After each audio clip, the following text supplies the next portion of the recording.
Uh, Welcome, friends, to this week's online lecture on the series on sources for the study of medieval Indian history.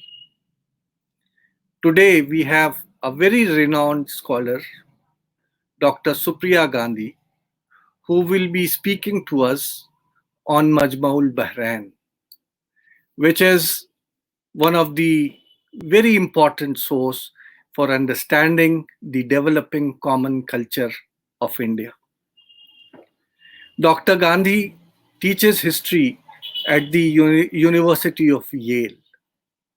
She did her PhD from Harvard and MA from SOAS, London. She is the celebrated author of a very well-known book, The Emperor Who Never Was.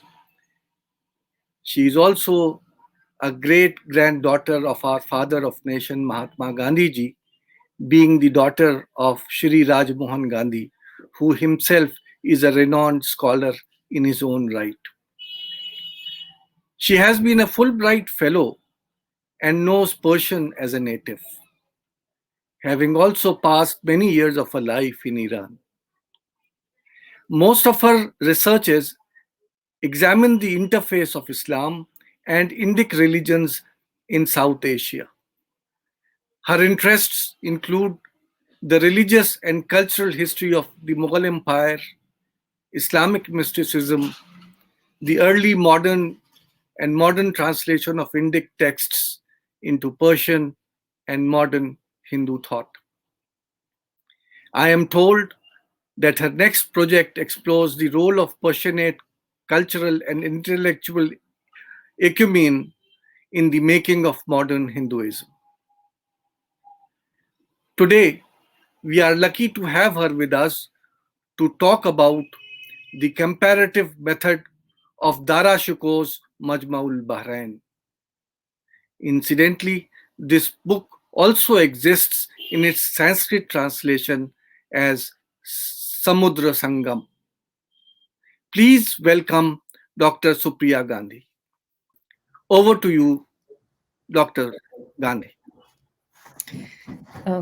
Thank you so much for that very kind introduction. It's a great pleasure to be here with all of you today. So what I'm going to do once I share my screen is to go through some passages of Dara Shikoh's Majmaul Bahrain. My aim here is to clarify, to some extent, the complex nature of Dara Shikoh's project.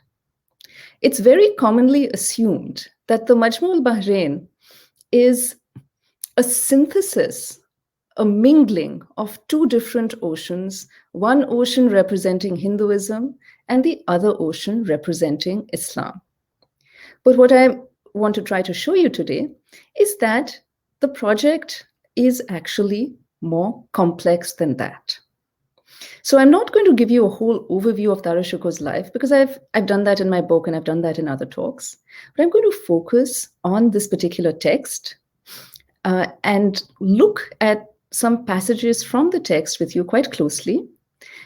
Do note that unless otherwise stated, most of the translations that I will be showing you have been done by me. I have completed a translation of the Majmaul Bahrain. It has not been revised for publication, so what you're seeing is a translation in its slightly more raw form. Okay, so I think let me just start my slideshow, if that is possible. Okay, hope this is all visible to all of you. Okay, so the comparative method of Dara Shikoh's Majmaul Bahrain. This is a very famous work written by Dara Shikoh in 1655. And it's the first work that marks Dara Shikoh's really full engagement with Indic religions. He was a prince who modeled himself on past philosopher kings. So he had a great interest in Sufism. He had a great interest in a whole range of Islamic thought and mysticism. But in the 1650s, he starts showing a greater and greater interest in Indic thought. So the Majma al-Bahrain is the culmination of his studies of Indic thought in the 1650s.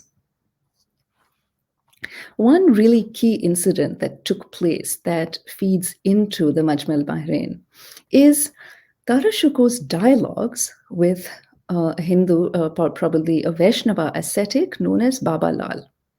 And Baba Lal is still revered today. There's a shrine associated with him. In 1653, late 1653, Dara Shikoh had returned from a military expedition in Kandahar. It was not a successful expedition. Now, Dara Shikoh wasn't the only Mughal who to have failed at a mission there at retaking Kandahar from the Safavids. But he comes back to Lahore. And before returning to Shah Jahanabad, he has a series of dialogues with this ascetic Baba Lal. And these dialogues have been recorded, but there are so many different versions of it. So we can't really take these Persian renditions of the dialogue to be, just like an unfiltered account of Dara Shikoh's exchanges with Baba Lal. We can get a sense that these dialogues took place, and we can perhaps get a sense of some of the themes and the topics that they discussed. This image over here very likely portrays Dara Shikoh. You can see kind of the young prince seated, and he's seated sort of at the side of this gathering. The central figure is this ascetic whom we see here, likely Baba Lal. So this is one of the many visual representations of this encounter. And it somewhat recalls earlier visual representations of Mughal emperors with ascetics, especially Hindu ascetics. Think of Jahangir and Jadrup or Chidrup, for instance, and another iconic image of the past. Or Akbar in his Ibadat Khana. Except that Dara Shikoh here is more, he's not a ruler he's not an emperor. He is more of the spiritual seeker who is gaining knowledge from Baba Lal over here. So these dialogues come to be really crucial to the Majma al-Bahrain, as we will see later. Now, apart from Baba Lal, Dara Shikoh had a lot of interlocutors in the 1650s with whom he exchanged ideas, from whom he learned, and who helped him carry out his project of engaging with Indic religions. These interlocutors were of different types. There were munshis, Persian literateurs, who also happened to be Hindu, who were working in Dara Shikoh's household. The names that we know are the celebrated Chandarbhan Brahman, who was Dara Shikoh's Mir Buyutat. He was, again, engaged, employed in his household. There is Jadav Das. There are some manuscripts of Dara Shikoh's dialogues with Baba Lal that actually say that Jadav Das recorded these, and then Chandarbhan transformed them into a literary Persian.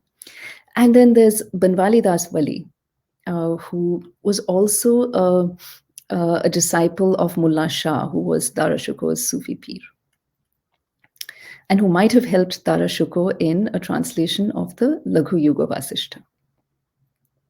Then there were Sanskrit Pandits, the famous intellectuals of the age, including Kavindracharya Saraswati.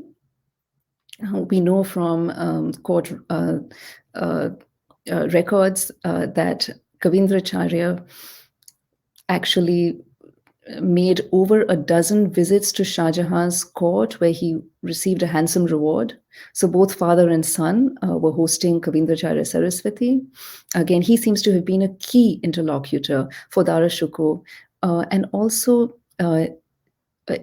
involved in maintaining Dara Shikoh's relationships with the Sanskrit intellectuals of Banaras, who would have helped him in his endeavors. And then there is also Jagannatha Pandita, who was given the title Pandita Raja. Again, a celebrated intellectual figure who may have been helpful to Dara Shikoh in his engagements with Indic religions. There were several other travelers to the Mughal court and to the Mughal Empire. There were members of a Jesuit mission, Father Busse, who and we know from Bernier's account that Dara Shikoh had a lot of engagements with Father Busse, who might have introduced him to various ideas about Christianity. And then there was another member of the mission, Father Roth. And Father Roth, we know from manuscripts that are now preserved at the Vatican, Father Roth was also very interested in studying Indian philosophy, Indic thought. Two of the works that he had in his possession and on which he wrote very detailed notes in Latin are, one is the Panchatattva Prakasha, which is a work on Vaisheshika philosophy, kind of dealing with like elements, atoms, and so on, by Venidatta. And the other one is a digest of Vedantic thought known as the Vedanta Sara by Sadananda. So these are two works that were known to Heinrich Roth, and it could very well be that his circle overlapped with Dara Shikoh's own circle. And there is a possibility too that they even might have overlapped in Agra for a while in the 1650s. And then Sarmad and Abhijan. Sarmad, again, the famous mystic who was born Jewish, embraced a kind of Persian mysticism, and his companion Abhijan. The two were also engaged in translating various biblical passages and so on, which are there's an account of them in the contemporaneous Dabistani Mazahib.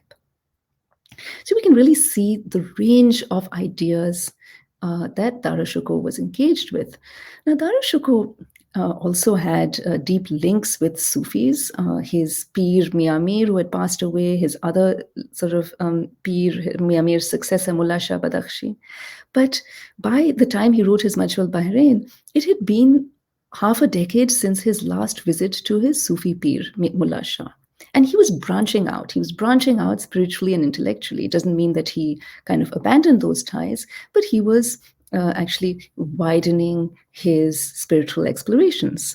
There was also Mian Muhammad Bari, Sheikh Bari, Shah Dilruba, again, other Sufis with whom Dara Shikoh had a correspondence, Muhibbullah Allahabadi, the great scholar of Ibn Arabi, and his own sister Jahanara, who was his interlocutor on the spiritual path.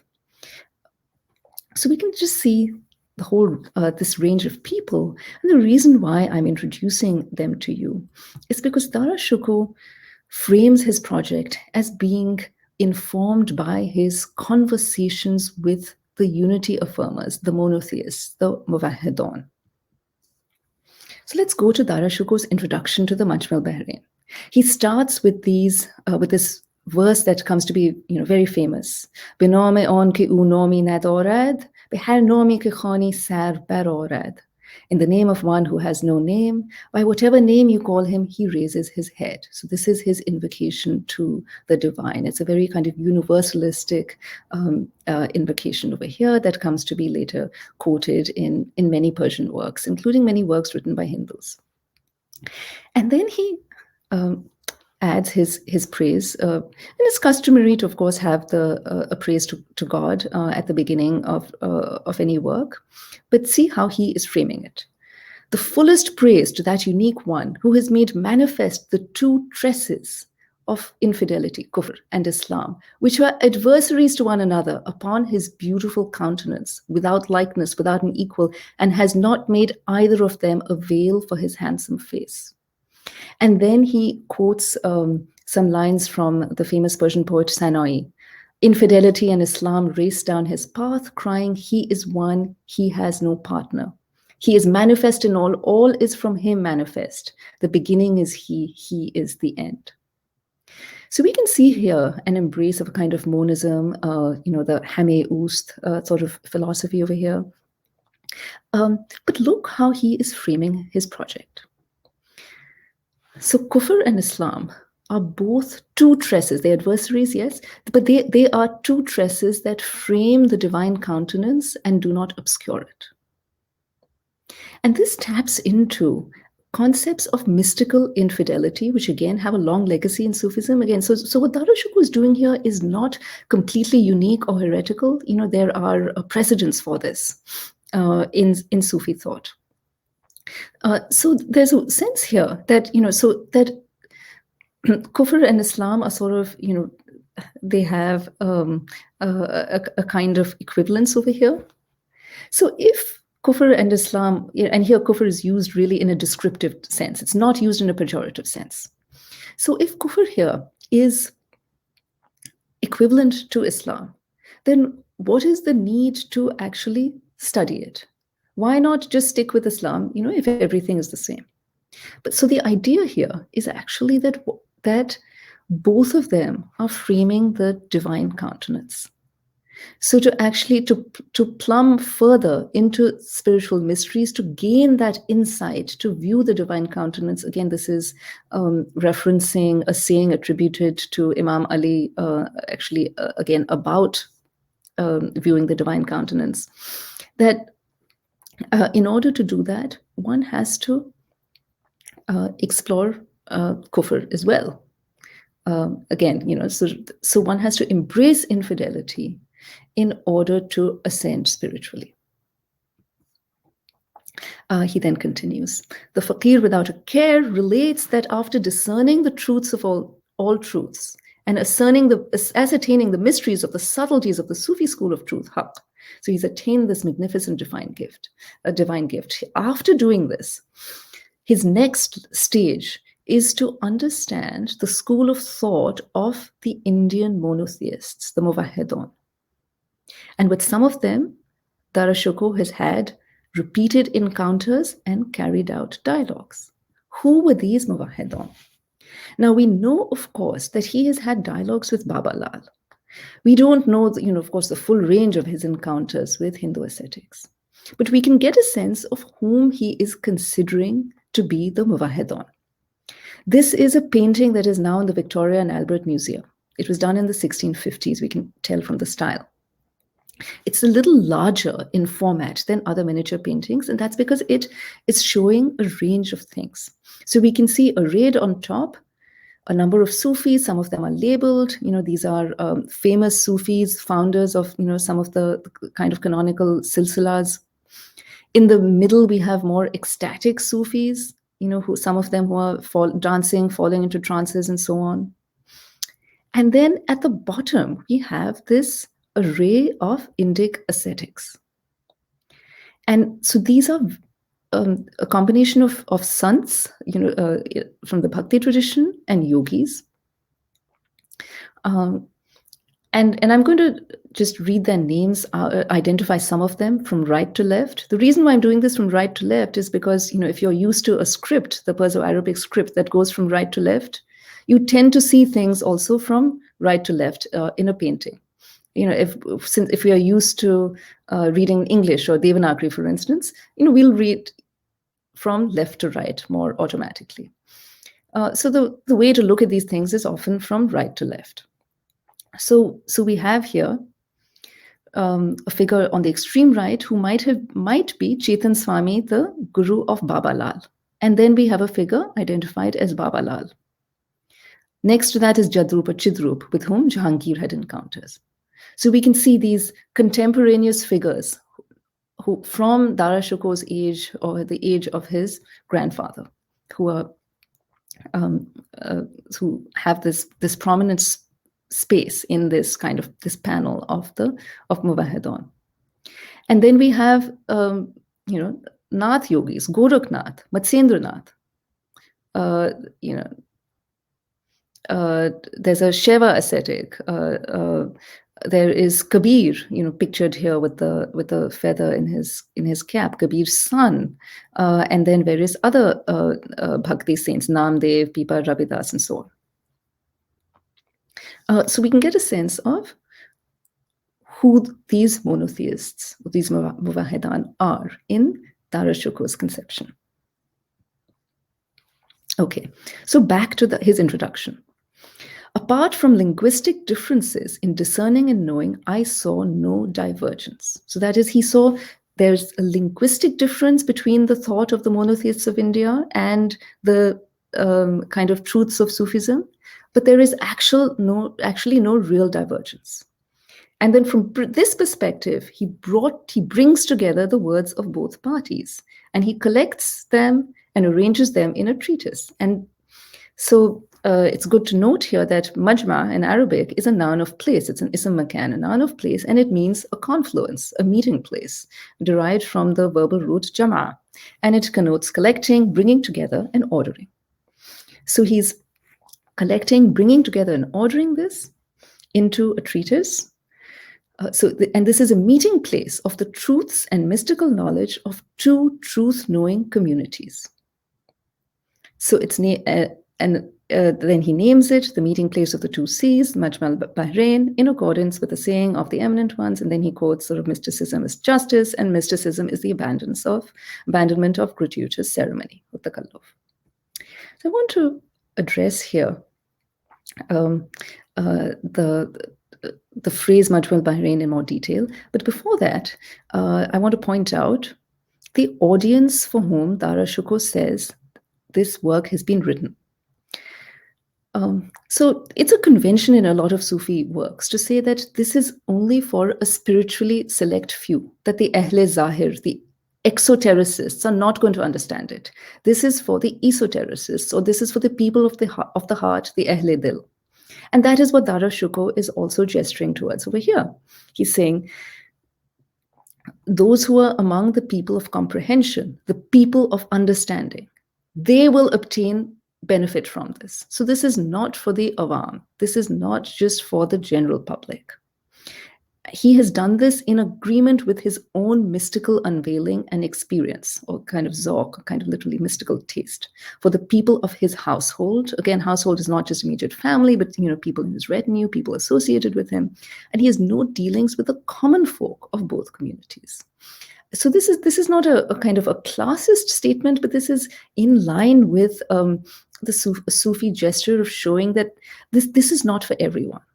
So these are truths that you really have to be prepared for in order to accept that. If you are not interested in delving into spiritual mysteries, then you can't really be Dara Shikoh's companion on his path to his own mystical unveiling. That something that is said in one context will reveal spiritual truths, but taken out of context or understood incorrectly, it can be seen as heretical. It can be seen as something that doesn't make any sense. Okay, so back to the idea of the Majmaul Bahrain. So to get a better sense of what this term connotes, we have to go to the Quran. And in the Surat al-Kahf, Surah of the Cave, there is an account that uses this particular phrase. And this provides further context to Dara Shikoh's project. So the verse in question is, with قَالَ مُوسَى لِفَتَاهُ لَا أَبْرَحُ حَتَّى أَبْلُغْ مَجْمَ الْبَحْرَيْنِ أَوْ أُمْضِيَ حُقُبٍ. So, and when Moses said unto his servant, I will not give up until I reach the point where the two seas meet, Majma al-Bahrain, though I march on for ages. So Moses is in search of the meeting place of the two seas. This is, the prophet Moses, Musa.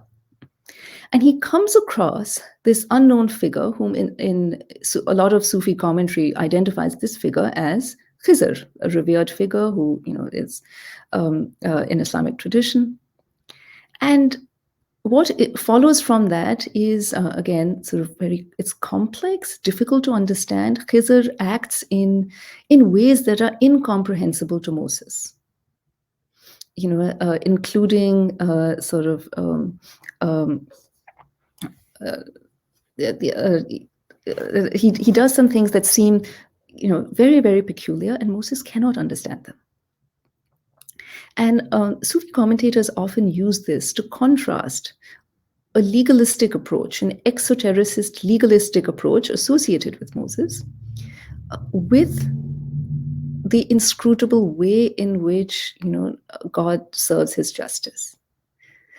So it's a contrast between the exoteric and the esoteric that is being alluded to here. And just a little note again on the role of Khizr. So Khaja Khizr is a very important figure for both Shah Jahan and Dara Shikoh. And this is a painting that is made, almost exactly at the time when Dara Shikoh was composing his Majmaul Bahrain. And Khizr is greeting Shah Jahan and Dara Shikoh with a globe outside Ajmer. And this is when they are both going there to quell a Rajput revolt. So they're both making this trip for political reasons, and they're going to pay a visit to the Sufi Dargah over there, and Khizr is greeting them. Shah Jahan, of course, is a central figure. He's the ruler, but Dara Shikoh with this falcon, behind is sort of he's close by. He's a close second. So there's a way in which Khizr is linked to the spiritual and political authority of both Shah Jahan and Dara Shikoh also. And this is, as a caveat, this is also at a time when Dara Shikoh is really trying to strengthen his ties with Rajputs, because Shah Jahan is older, and Dara Shikoh and his brothers also, they are all gearing up for a possible struggle for the throne. Back to the contents of the Majma Bahrain. So what I'm going to do for the rest of this talk is give you a little overview of the contents, and then I'm going to look closely at just some selected parts. So we can see that there is a whole range of topics that's chosen. And in fact, a lot of the readers of the Majma Bahrain are puzzled. Why just throw all these different topics together? It doesn't seem to have any definite order. So we have the elements, the 5 elements, so kind of the material world, and we have some other topics here that deal with that. Yes, the egg of Brahma, Brahmand, directions, sky, earth, and so on, divisions of the earth. And then we have various spiritual practices like the meditations or spiritual exercises, divine attributes, sound, light, and so on, mystical vision, various theological topics, the names, prophethood, sainthood. And then we have, the intermediate state, the barzakh, resurrection, liberation, night and day, perpetual cycles of time. So you can see there's a whole range of topics that are covered. And some of these topics just have a greater valence in Islamic thought. Some of these topics have a greater valence in Indic thought. A lot of, the sort of the broader architecture of this gestures to the topics that are actually brought up in a text like the Bhagavad Purana. And we'll come to more of that in a bit. But the Puranas, they deal with creation, maintenance of the cosmos, dissolution, and liberation. And these are sort of the topics that Dara Shikoh also covers. Okay, so let's go to the elements. And it's interesting here that we can see a progression in Dara Shikoh's engagement with Indic thought. Only a short while earlier, in his dialogues with Baba Lal, he asks Baba Lal about the elements, and he talks about how in Indic thought there are 5 elements: ether or akasha, air, fire, water, and earth. And he says in Islamic thought, again, sort of which draws from Galenic thought, that there are 4 elements. But by this point, he has found a 5th element, so that these two are balanced, that they are equivalent. And the 5th element, he says, is the supreme element which the people of the Sharia call the great throne, the Arshe-Kabir. So he's found a 5th element that matches the 5 elements in Indic thought. And here he goes on, and this particular example is going to give you a good idea of his manner of drawing out these equivalences. So when he's describing Indic thought, he says that which encompasses the elements, they call Bhutakash, and then existence, Manakash, etc. That which encompasses all and which is in every place, they designate Chidakash. And Chidakash is Ajan, that is to say, it is not created, hadith. And neither a verse of the Quran nor the Ved, which is a heavenly book, that is the Vedas, indicates its creation, hudud, or its annihilation. So Chidakash is something that is, it can't be created, it can't be destroyed, it's something that is all-pervading. So here he is really, he's equating Chidakash with, kind of the supreme principle, kind of the divine. From Chidakash, the first thing that came about was ishq, or love, which in the language of the monotheists of India is called Maya. Now, on the first glance, this would seem very odd. Why would he say that Maya, which is often translated as illusion, and which is a key concept in Advaita Vedanta, why is he translating that as ishq? Surely he must be confused, or sort of it must be strange. But he gives a clue as to his reasoning over here. And he quotes this Hadith Qudsi. And to the people of Islam, it was said, كُنْتُ كَنْزًا مَخْفِيًا فَأَحْبَبْتُ أَنْ عُرَفَ فَخَلَقْتُ الْخَلْقَ. That is, I was a hidden treasure. Then I liked or loved to be known. So I rendered creation manifest. So it is actually this love of God that occasions his self-disclosure. So we have, on the one hand, on the Islamic side, God and God's self-disclosure. On the Indic side, then, to have the equivalent, he has Chidakash, which he's putting kind of, as the equivalent of this divine principle. And the way creation unfolds is through Maya. So Chidakash is equivalent with the divine principle. Therefore, Maya also has to be equivalent to Ishq. So this gives you a sense of the reasoning behind Dara Shikoh's equivalences. Okay, so there are other ways in which he sort of gives these clear parallels. So on spiritual exercises, he talks about the Ajapa Mantra, that is, the Soham, which is found in the Gheranda Samhita, but it was also known in a much earlier text, the Viveka Martanda, which, according to James Mallison, a scholar of yoga, is probably the first incidence of the Ajapa Gayatri, this Soham mantra over here.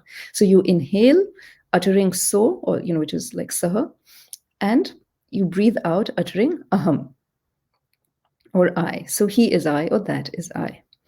And it's something that you find kind of quite prevalent in Hatha Yoga, Nath Yoga, and so on. But here he is giving a Quranic proof text for this.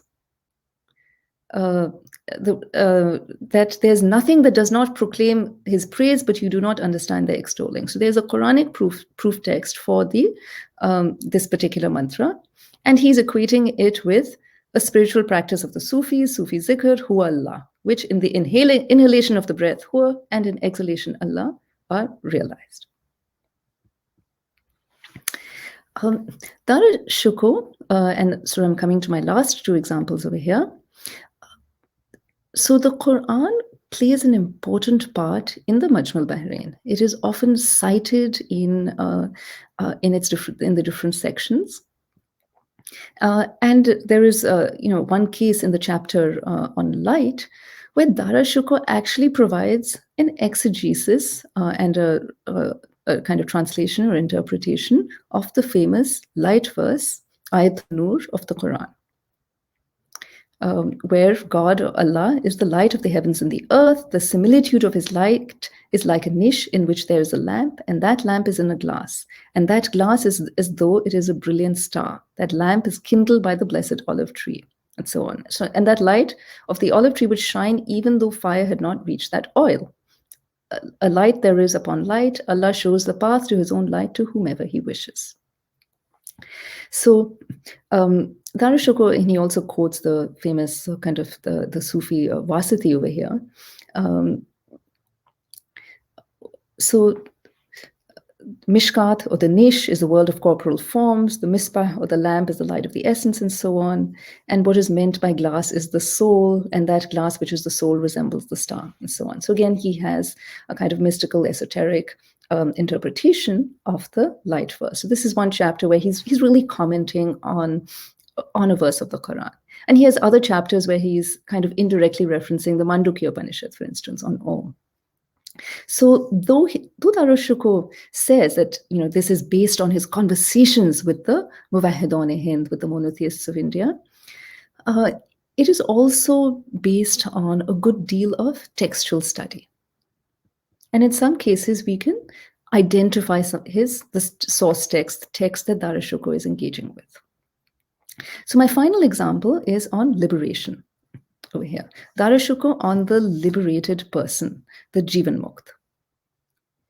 So the liberated person, according to him, and here he gives an explanation that is not quite the Advaita Vedanta concept of liberation. We can see that later on in Dara Shikoh's Sirre Akbar, in his Upanishad translation, there are quotations of Shankaracharya. He kind of invokes Advaita Vedantic ideas.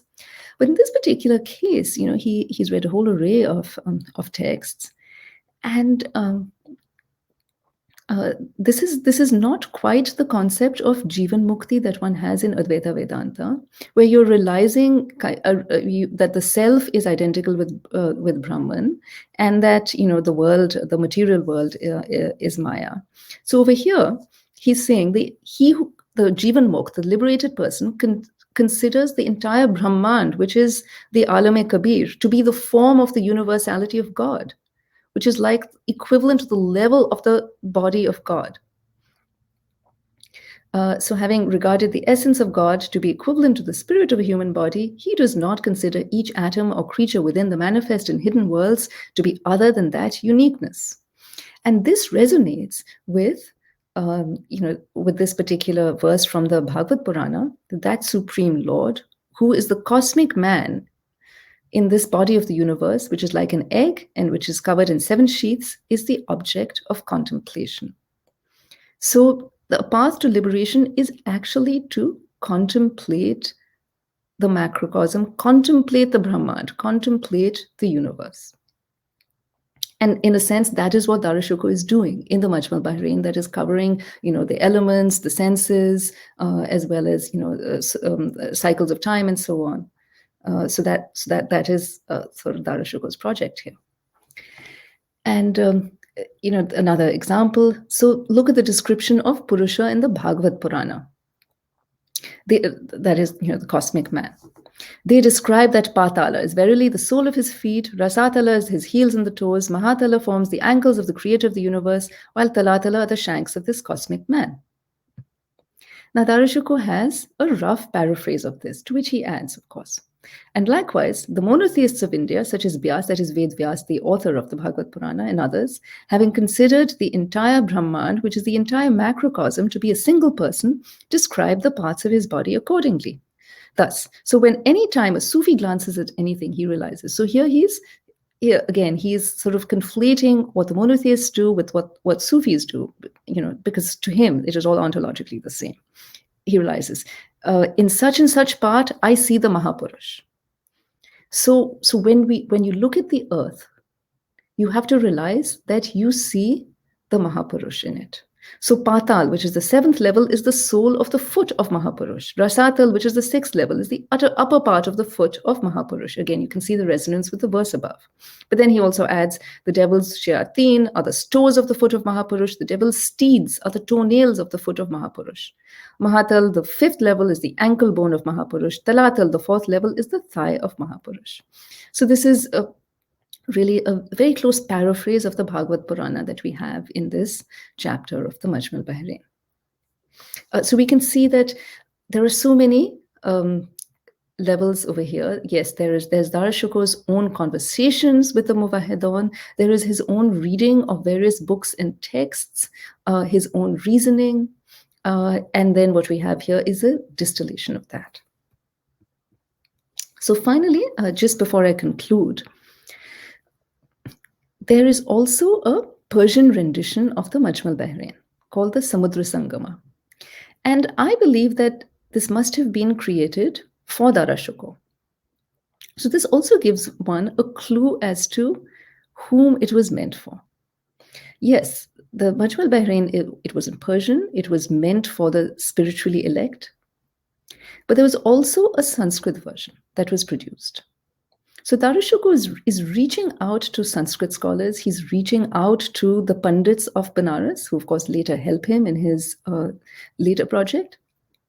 And Benares is a city that has a sacred pilgrimage site. It's a place of great spiritual significance. So for Dara Shikoh to mold himself as a philosopher king, as a future sacred ruler, it's important for him to actually to establish these ties. And in this translation, I'm just giving you a few examples of some terms. So Muhammad, the Prophet Muhammad, is translated as Mahasiddha. Muvahid, or unity affirmer, monotheist, is translated as Vedaka. Allah is Parabrahman. Sufi is Ekatmavadan. And often when the Quranic verses are cited, it just paraphrases them in Sanskrit. But in one case, it also cites the Vasishtha Ramayana in place of a Quranic verse, as a sort of proof text. So again, establishing this whole lexicon of equivalences over here. So with that, I'm going to end my talk, and I will be happy to take questions. Thank you very much, Supriya, for a fascinating lecture. I hope that every one of us listening to you would have gained in knowledge. Dara Shikoh is a very enigmatic personality, and as the title of your book suggests, that we just don't know what would have happened had he become the king. Although it's a very hypothetical question, which generally we historians never take up or do not relish to take up. But still, the type of personality which Dara was, the type of works which Dara was doing, suggests that the trajectory which India would have taken could have been very different from the one which it ultimately took. I hope that there are a number of questions which your talk throws up. I can see one which has been asked by Intact Kashmir. Fascinating introduction to Majmaul Bahrain. Just a small question. How would you compare Dara's Majmaul Bahrain with Jahangir's Risala-e Sahabiya or Munisul Arwah in terms of their spiritual worldview? Also, both being murids of Mullah Shah, what was the nature of a spiritual relationship between the siblings? And the third question, which is connected with that, is also, if I may uh, ask, how far was Dara's spiritual thought based on his possible political aspirations? It's a Okay. wide range of questions which have been Yes. put up. So you're absolutely right that Dara Shikoh and Jahanara embarked on their spiritual path together. And indeed, the first book that Dara Shikoh wrote was his Safinatul Awliya, or Ship of Saints, or kind of collection of biographies of saints. And so that was here he treated Sufi saints from a variety of orders, and he wrote their biographies. And this is before the formalization of his relationship with the Qadri order of Mullah Shah. And Jahanara, at the same time, exactly the same time, finished her Munisul Arwa, which is a biography of Chishti saints.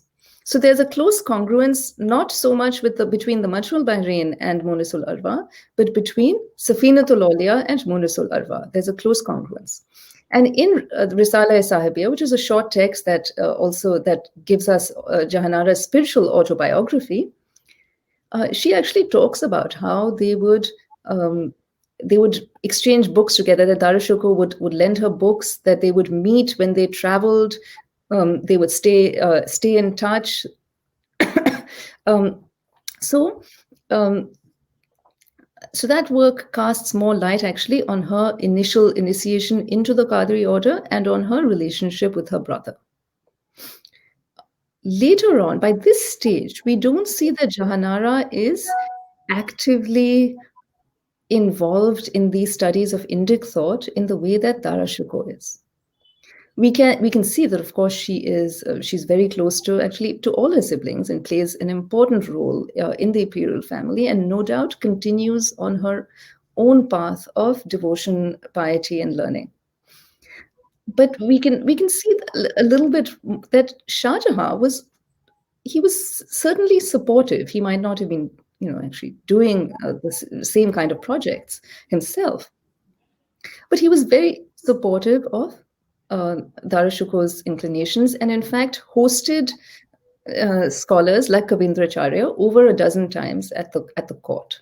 But we don't know Jahanara's active role in engaging with Indic learning at this point in the 1650s.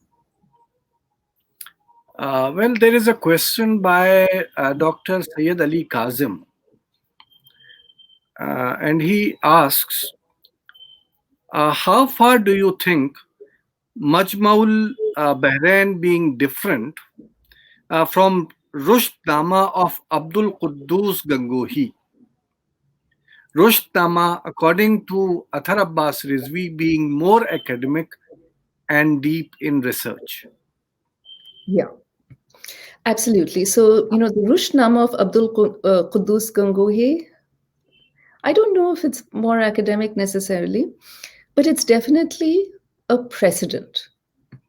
But it's a precedent in more that it takes Quranic verses, it then juxtaposes them with various Indic texts. So it gestures towards this, but the project is slightly different, and the texts that it engages with are also slightly different. There is Professor Liaquat Moini from Ajmer. Uh, uh, he says that somewhere, either you or me, I don't remember, uh, talked about Jahangir rather than Jahanara. So it might have been a slip of the tongue. I don't know whether I used it or whatever. Well taken, because it was Jahanara. Uh, so we are not talking about Jahangir at all. Yes, no, actually, Jahangir is very relevant here because Uh-huh. Jahangir had dialogues with Chidrup, and Hmm. those dialogues with Chidrup are the model for Dara Shuko's dialogues with Babala. Right, right. Now there is a question by Zainab Naqvi. Uh, Zainab asks, first, she thanks you for bringing to us a detailed analysis of Majmaul Bahrain. As we can see, Dara's tract extends from Muslim mysticism to Vedantic philosophy.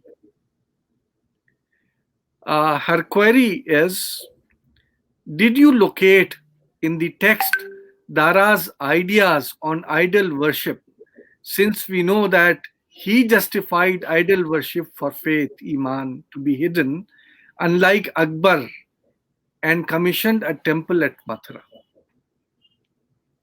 Okay.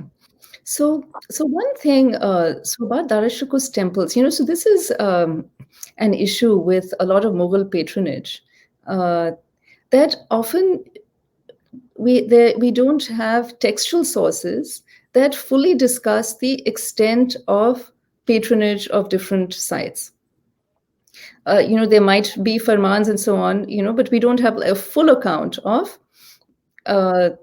of the patronage of a lot of these Mughal royal figures. Uh, and literary sources, textual textual sources. Regarding Dara's views on image worship, there is one account when he, in his dialogues with Baba Lal, and he asks Baba Lal, why do Hindus worship images? And then Baba Lal gives him a reply, and we can see, they're actually, it's not an uncommon reply. He says, it's like how children play with dolls when they're small.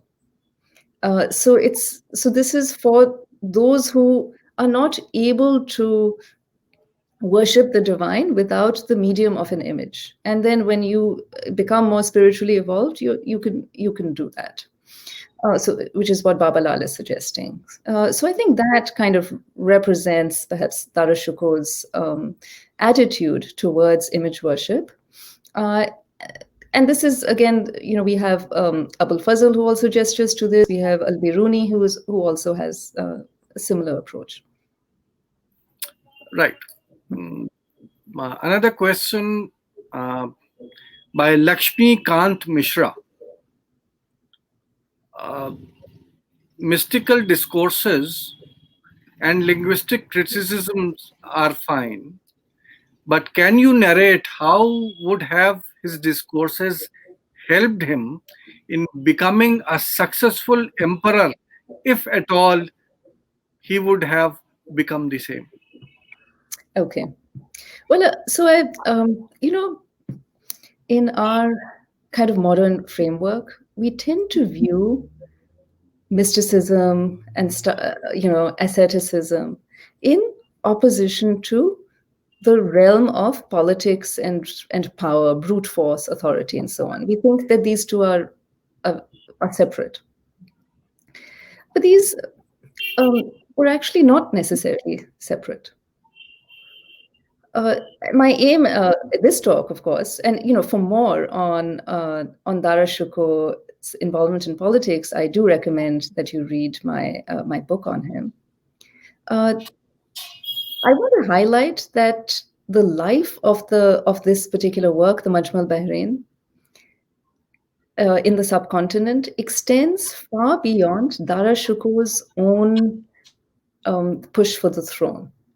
So it was written as part of a prince's spiritual project, a prince who also had his eye on the throne.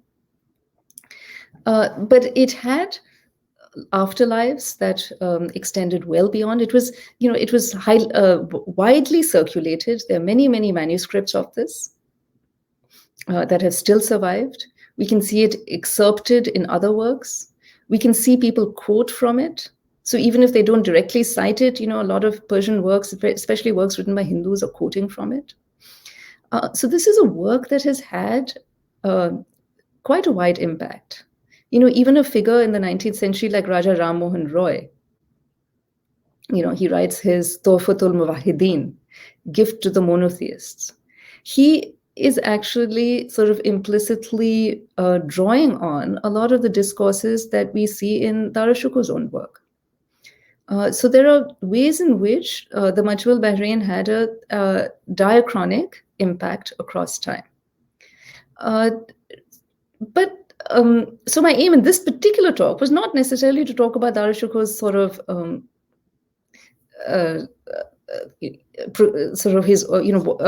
his own political role per se. Just suffice it to say that at this time, both he and Aurangzeb were also jostling for alliances with Rajputs. So he was active on that front also.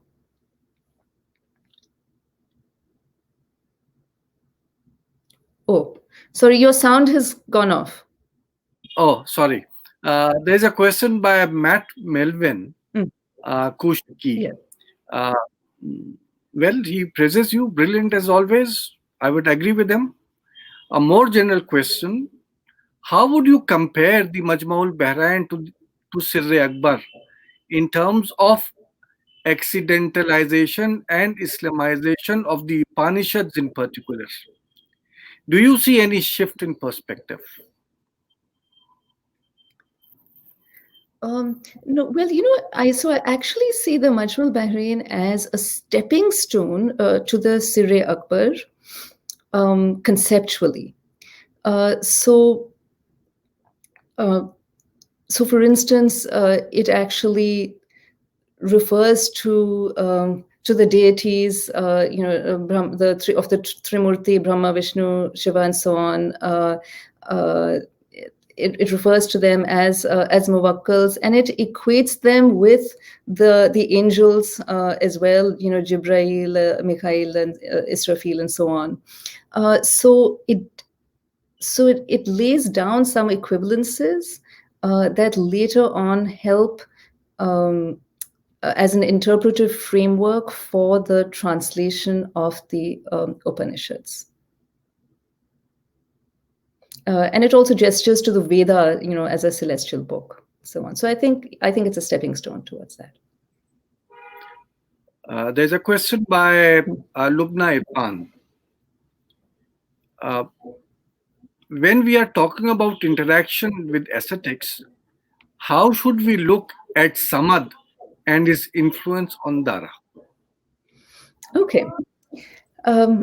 So, we don't have a lot of direct information on Sarmad's actual influence on Dara Shikoh. We have one account by Bernier, and I would always take anything that Bernier says with a pinch of salt. Um, Sarmad, clearly was in Dara Shikoh's circle. There are some accounts of some letters between Sarmad and Dara Shikoh, where Dara Shikoh does address him in a very reverential manner as a kind of beloved teacher. These letters could be authentic. I myself have also quoted from them. What we do know is by the time Dara Shikoh writes the Sirre Akbar a couple of years later, he mentions that he's read the Torah, he's read the Gospels, and so on, and he somehow doesn't find in them the spiritual, the key to understanding the Kitab Maknoon, the hidden book of the Quran that he's looking for. And Sarmad and Abhijan were actually translating these works, translating some of these works into Persian. So it could be that somehow, that maybe he's kind of lost interest in some of what Sarmad is teaching him, or at least in that, in those particular religious texts. Again, we can only surmise. Professor Liaquat Moini asks a question. How far Chishti influence is visible in Dara's works, though he was a murid of the Qadri silsila? Mm-hmm. Well, in that painting that I showed, there are definitely some Chishti peers that are shown, foundational figures. So the Chishti influence was definitely there. But if you read his Sakinatul Awliya, he, whereas he branched out and covered more silsilas in his Safinatul Awliya, by the time he writes the Sakinatul Awliya, he wants to prove that of course, that Sufis are very important, and that the Qadri order is the most superior order of all the Sufi orders.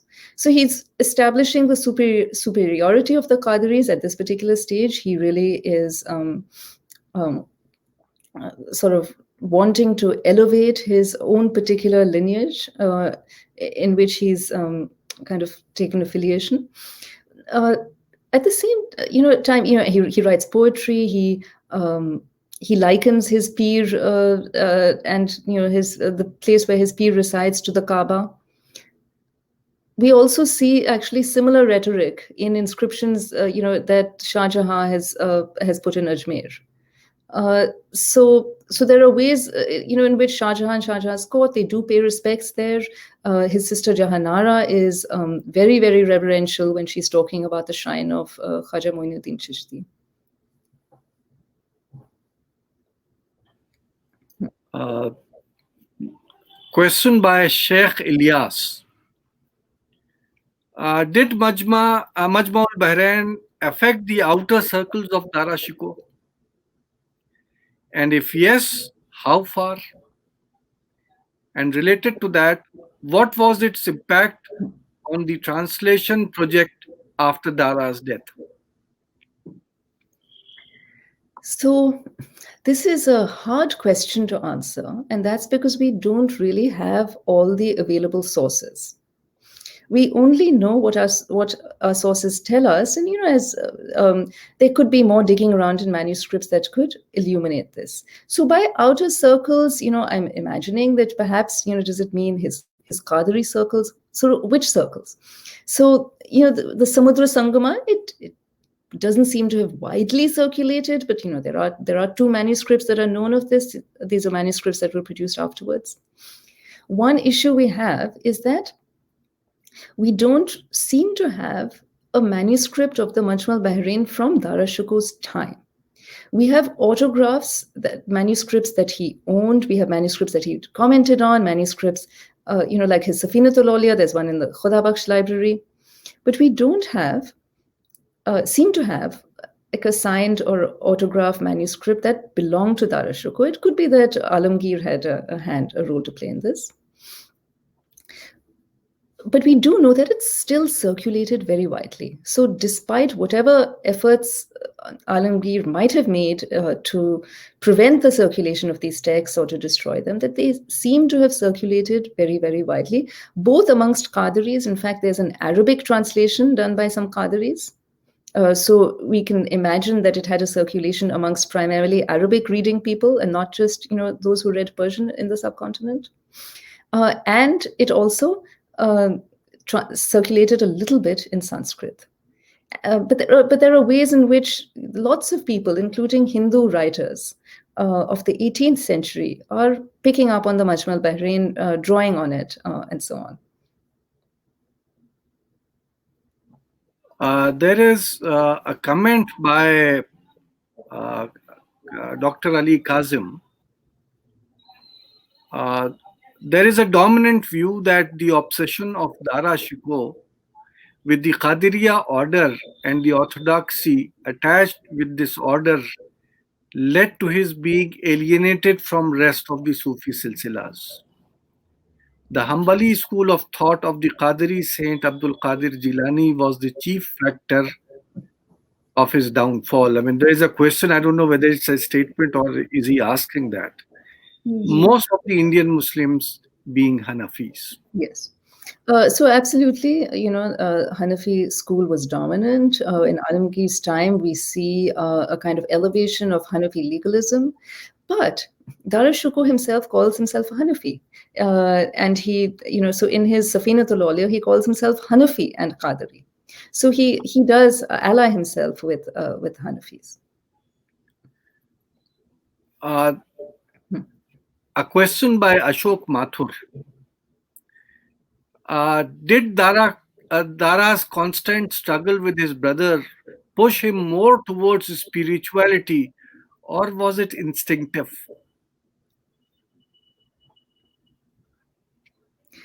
So, I would hesitate to say it was instinctive in that Dara's modeling of himself as a philosopher king drew on Akbar, it drew on Jahangir and what Jahangir himself was doing as a prince. In another lecture I gave last week, I spoke about how Jahangir as a prince in Allahabad, just in a few years, had patronized so many translations from Indic texts into Persian, and many of these manuscripts are still extant. So yes, so he was following in the model of earlier rulers. Yes, there definitely was struggle between the brothers. We could perhaps say that the brothers sought ways to distinguish themselves from each other. In Dara Shikoh's case, he was at the court, he was a favored son, he was really, especially in the 1650s, almost co-ruling with his father, taking a lot of decisions, influencing a lot of decisions. So it's easy to see how he thought of himself already as an emperor or an emperor in the making, and then was cultivating, his aura of sacred kingship also at the same time. With Aurangzeb, we can speculate that he uh, differentiated himself from Dara, and that differentiation becomes even greater. Still in the 1650s, we have this famous letter from Aurangzeb to Rana Raj Singh, where he says, I'm going to follow in the footsteps of my illustrious forefathers so that, all men of different religions can live in peace and so on. He goes out of his way. At the same time that Dara is writing the Majmaul Bahrain, he's sending lavish gifts, diamond rings and so on to Rajput rulers. So Aurangzeb is also trying to cultivate them, but he's cultivating them in a different way. He's not trying to mold himself into a sacred ruler. He's more of the ascetic military general. Well, I mean, here I would like to ask you, you know, mm, generally speaking, it appears that Dara was trying to follow the policy of Sulekul as was initiated by his grandfather. Mhm. Grandfathers, you can say, because even Jahangir had been following the same Yeah. type of policies as you rightly pointed out, the translation projects and so on and so forth. In fact, Jahangir claiming in his Tozok that he was trying to follow what his father had done during his own reign. Uh, the general understanding of the subject is that Dara was the follower of the policy of Sulekul and Akbar, whereas Aurangzeb was diametrically opposed to it. Uh, Although, as you rightly just now pointed out, that the Nishan of issued in the name of Rana Raj Singh Mhm. also points out that at least the stated policy of Aurangzeb was not what he actually followed up when he actually became the king. Yes. His own, in that Rana Raj Singh's letter, he writes that who are the kings? Yes. They are the, those pillars holding the court of the Allah himself.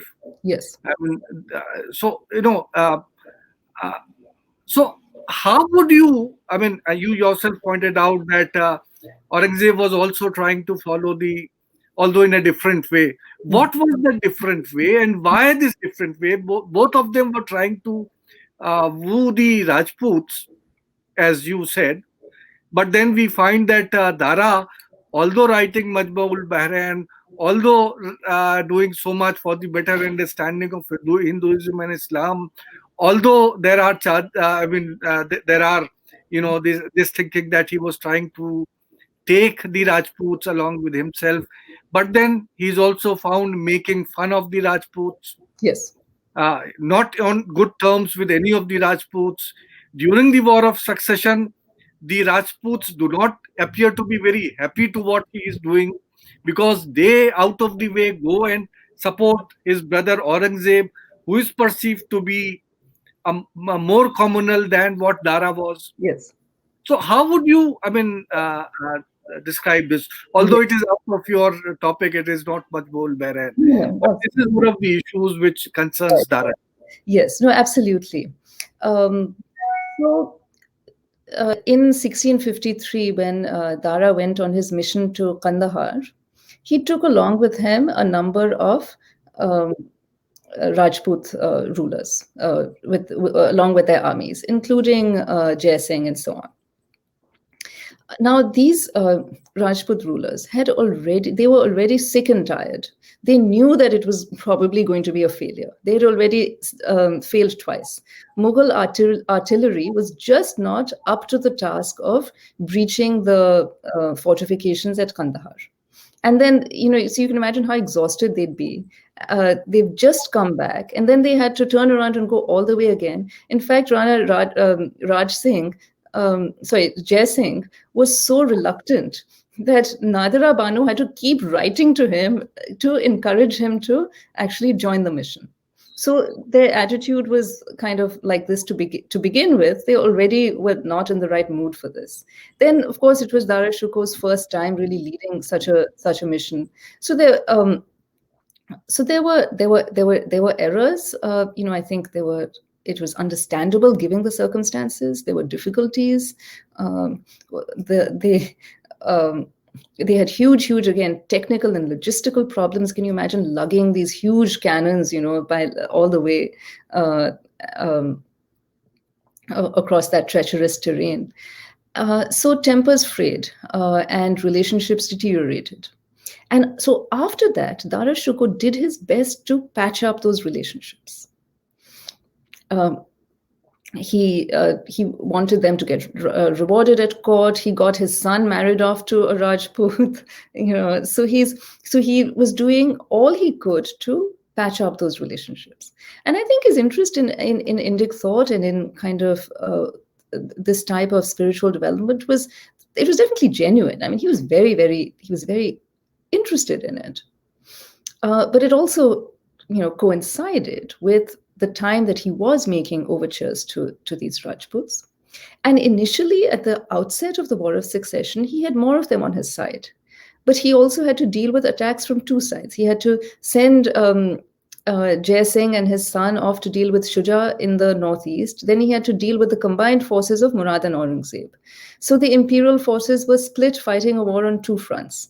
When the Rajput rulers saw which way the winds were blowing, then more of them joined Aurangzeb. Well, I mean, that is there, but time and again we find that even at a time when Mirza Raja Jai Singh remained on the side of Dara Shikoh, but apparently certain of his actions make him a suspect. I mean, that's a debate going on. And Professor M. Athar Ali and a number of other scholars do point out that in heart of hearts, Mirza Raja Jai Singh or any of them were not actually supporting Dara. After all, he must have remembered that Dara had once called him a Dakkani Bandar, Yes. a Dakkani monkey. There were these faults of character of Dara which were No, coming to haunt him. yes. No, Unfortunately. he was very good at maintaining good relations with his men. In fact, he was always trying to ask Shah Jahan for more money to pay his men better and so on.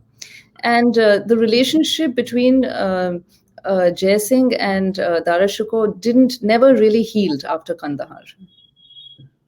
Right. Uh, just one more small query. I mean, I don't know.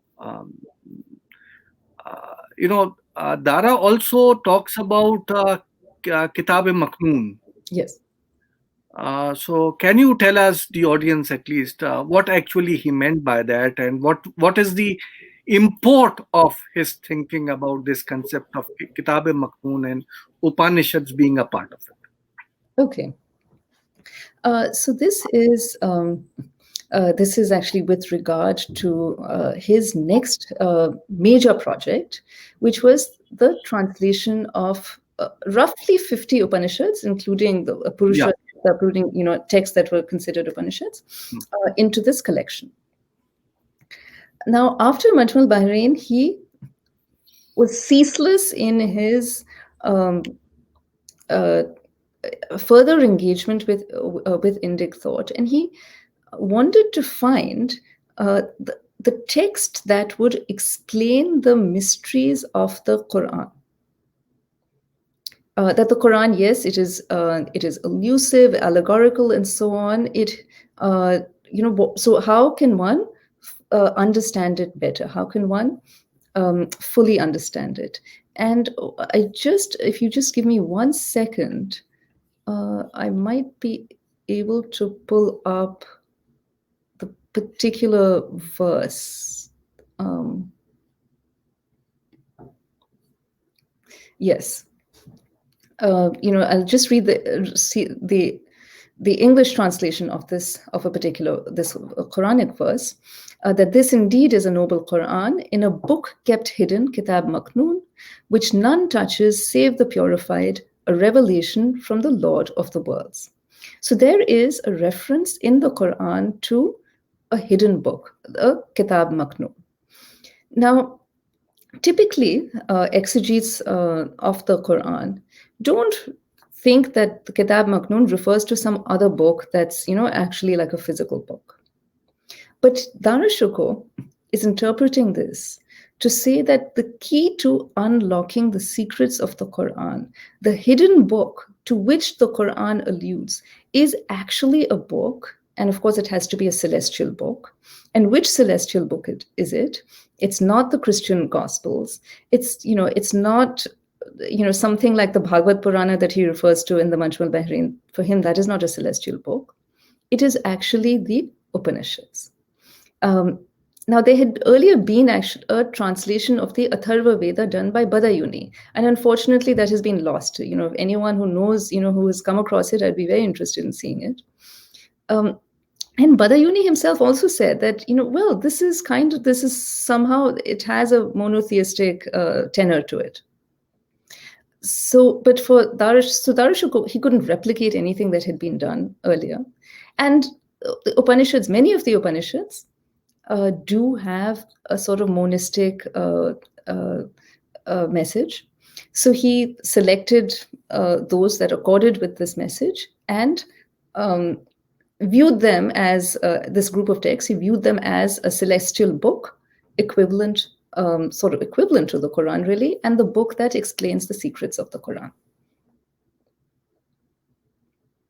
Oh, yeah. Right.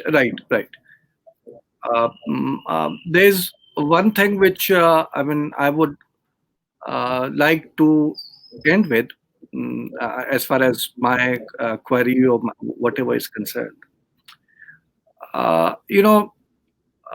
Today, 21st century, Dara is being claimed by two opposite kind of people. One, the secular historians. We want to claim Dara as an example of the continuity or continuation of Akbar's Sulekul. For example, we at Aligarh wanted to establish a Dara Shikoh chair because we thought that a proper understanding of Hindus and Muslims and all type of religious communities is better represented by Dara. But then, along with people like us, there are, the other group of people who wanted to appropriate Dara for themselves. The Hindutva is also the good Muslim, bad Muslim. So Dara is being presented as a good Muslim. Yes. So any comments on that? Yeah. So what so I think the approaches are very different. A kind of the approach of scholarly historians is not necessarily to kind of glorify and elevate and use historical figures to then browbeat a section of the population. A kind of scholarly historical approach studies these figures in context, and also shows how these figures are perhaps connected to broader conversations. So, for instance, Dara Shikoh, yes, is this sort of remarkable, iconic figure, and yes, he was doing what he was doing in the context of rulership, but he was part of a broader conversation. When he during his lifetime, there were other people like beyond the court, like Abdur Rahman Chishti, for instance, who's translating the Bhagavad Gita. There is Aqil Khan Razi, who's translating Sufi Premakhyans. There are so many people, both during his time and after him, who are also engaging in a similar project. There's his Munshi Banwali Das Wali. So Dara is part of the conversation. He's also really adding to the conversation and furthering it. So his legacy is much wider and much deeper than one would think. Given the fact that he was killed and didn't manage to come to the throne. So, and I think what we really want to save here is not just the figure of Dara Shikoh, but what we want to save is this approach to scholarly inquiry, scholarly exploration, conversations. Uh, we want the kind of atmosphere where, in a society, we can read a work like Majmaul Bahrain and discuss it. What we don't want is an atmosphere where history is deployed merely to oppress a section of the population. I think that's something that we want to avoid. Very correct, Supriya Gandhi. Thanks a lot for trying to explain to us what Dara Shikoh stood for by discussing his very famous work, Majmaul Bahrain. As I pointed out, that today the legacy of Dara Shikoh is such, I'm not concerned whether he would have been a king or not, but he turned out to be a person whom everyone wanted to claim for himself.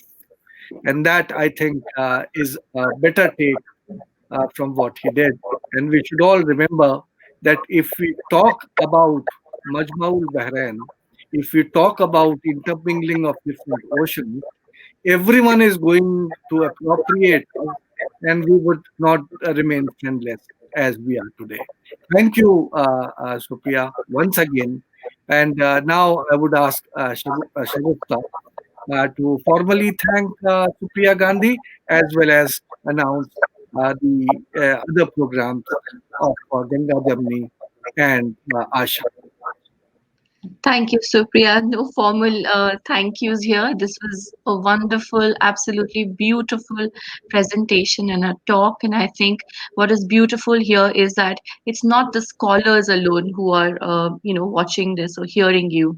It's not just the students of history. It's general public and general audience, which makes this program even more interesting. And so you would have seen the variety of questions. So yes, so I think that is the beauty of such talks that we're trying to do. For those of you who have been with us, thank you so very much for your consistent support and viewership. For Saturday tomorrow, we have a continuation of Walking with Nanak. So there's another spiritual quest by a Canadian Pakistani author Harun Khalid, and that's at 7:30 tomorrow. And then Sunday, I'm very excited about this. On Sunday is Agra as it was, Garden of Princess Jahanara. This is by Eba Koch. So at 7 p.m. On Sunday, right here, wherever you have been watching this. Please share your questions and your enthusiasm, and see you all Saturday, Sunday at 7:30 and 7. Have a good night, and thank you so much again, Supriya Gandhi and Professor Rizavi. Thank you and good night. Goodbye. I hope that our audience keeps watching and learn from what is being talked about. Uh, the message which we are trying to give is unity, and I hope India and the Indians remain united as they were in the past. Thank you very much. Thank you, sir. Thank you. Thank you to both of you. This was a pleasure. Thank you very much. Thank you. Have a good day, Supriya. Thank you, everyone. Good night. Have a great weekend. Good.